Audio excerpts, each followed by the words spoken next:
This next recipe is the healthy morning muffins. It's an unusual take on the famous Morning Glory muffins. That recipe became one of 15 most popular recipes from Gourmet magazine. So we're going to start with the dry ingredients. 2½ cups of flour, 1 teaspoon of salt, 1 teaspoon of baking powder. I'm going to sift right here in this bowl, and 1 teaspoon of baking soda. And at this time you can add your nutmeg, freshly grated nutmeg. And we need 1 teaspoon. So much better to grate your own nutmeg. It's one of those fantastic spices that really adds a depth of flavor to anything that it's used in.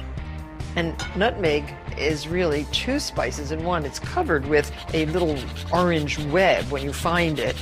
That's mace. And you take the mace off and grind that. And you then are left with the nutmeg itself, and you grind that. So here we have very flavorful nutmeg. And to this, add 1 3/4 cups of rolled oats. Don't use instant oats, it's the rolled oats that you want. These will hold their shape and taste crunchy in the final muffin.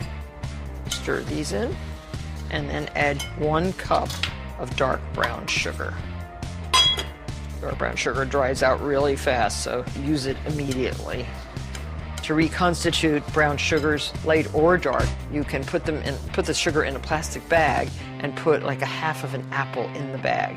The moisture from the apple will actually re-moisturize the brown sugar. It works like magic.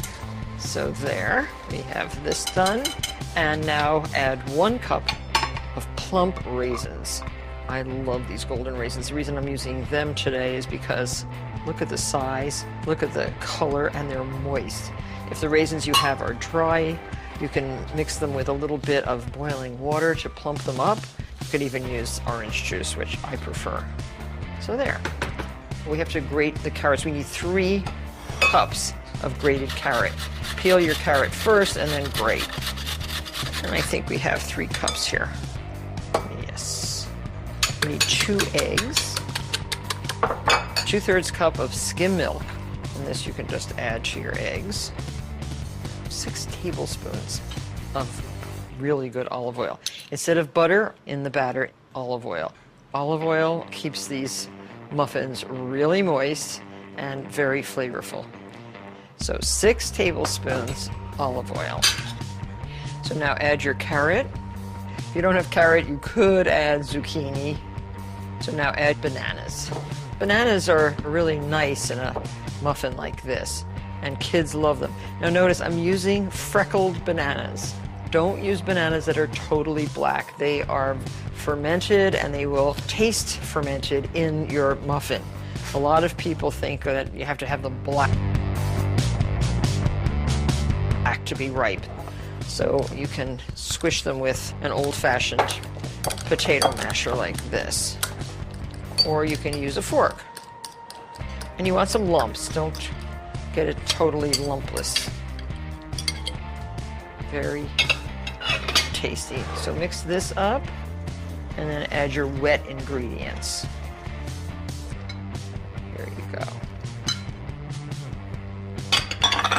And stir this up with either a wooden spoon or a rubber scraper.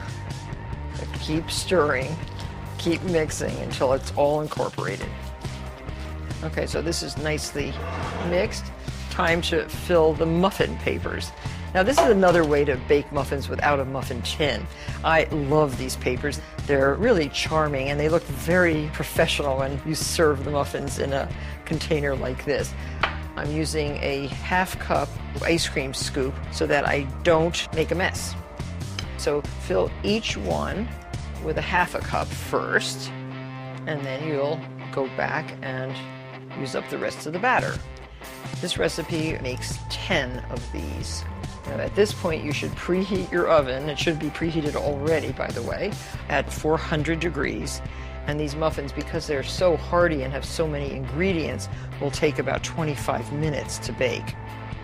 Now sprinkle a little bit of old-fashioned oats. This is a 1/4 cup, and I'll just sprinkle the tops. These will adhere to the batter nicely during baking and look pretty.